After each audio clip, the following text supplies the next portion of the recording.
आज हम सीखेंगे एक्स स्क्वायर प्लस 5 वर्गमूल एक्स माइनस के 70 बराबर 0 के शून्यंक निकालने, और वो भी गुणनखंड विधि द्वारा।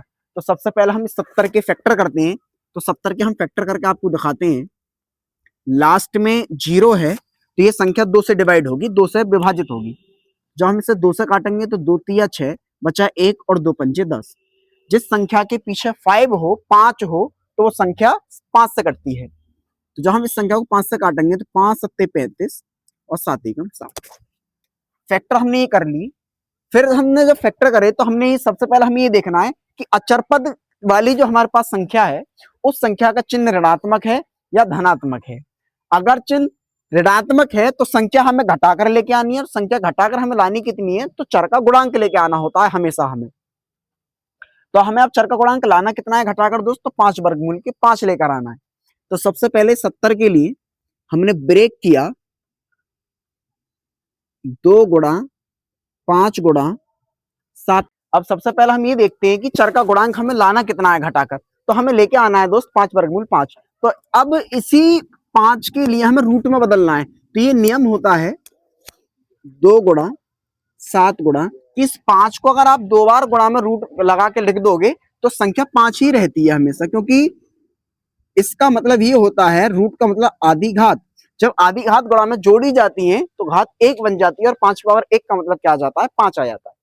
तो एक बार हम इसके साथ इसे मिला लेते हैं, 7 वर्गमूल 5 कर लेते हैं, और एक बार हम इसे 2 के साथ मिला लेते हैं तो 2 वर्गमूल 5 कर लेते हैं।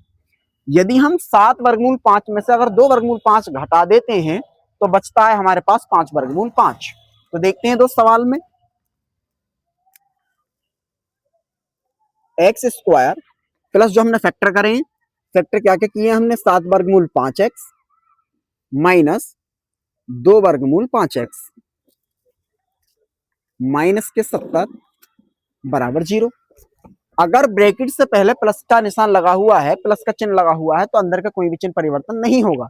अगर ब्रैकेट से पहले दोस्त माइनस का अगर चिन्ह है तो अंदर वाली ब्रैकेट के चिन्ह चेंज हो जाएंगे। जो धनात्मक का होगा वो ऋणात्मक में, और जो ऋणात्मक का होगा वो धनात्मक में।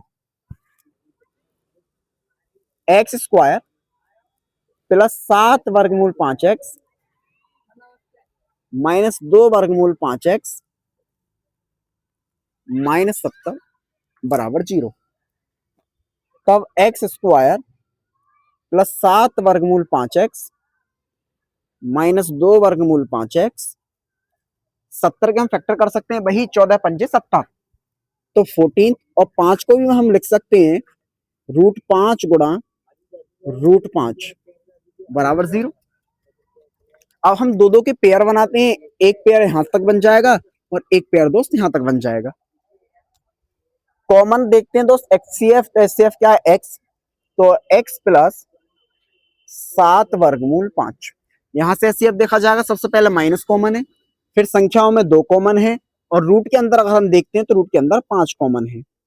तो यहाँ से केवल क्या बचा हमारे पास, x माइनस कॉमन ले लिया तो इसलिए प्लस बन गया। 2 से 7 14 के लिए डिवाइड देते हैं तो 2 सत्ते 14, और एक रूट 5 ले लिया है तो एक रूट 5 हमारे पास बचेगा, बराबर में बचेगा 0।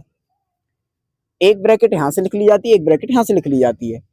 तो x प्लस 7 वर्गमूल 5 और x माइनस 2 वर्गमूल 5 बराबर 0। जब हम ये पहला गुणनखंड इस 0 के बराबर रखते हैं तो यदि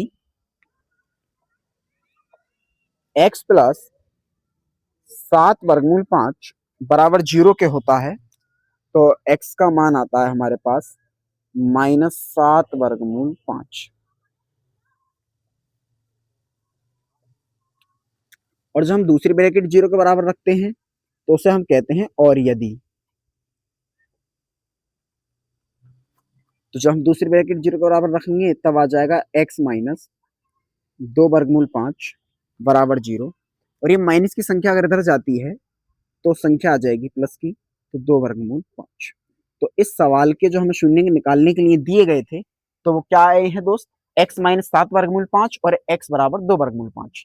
उम्मीद करेंगे आप सभी के समझ में आया हो।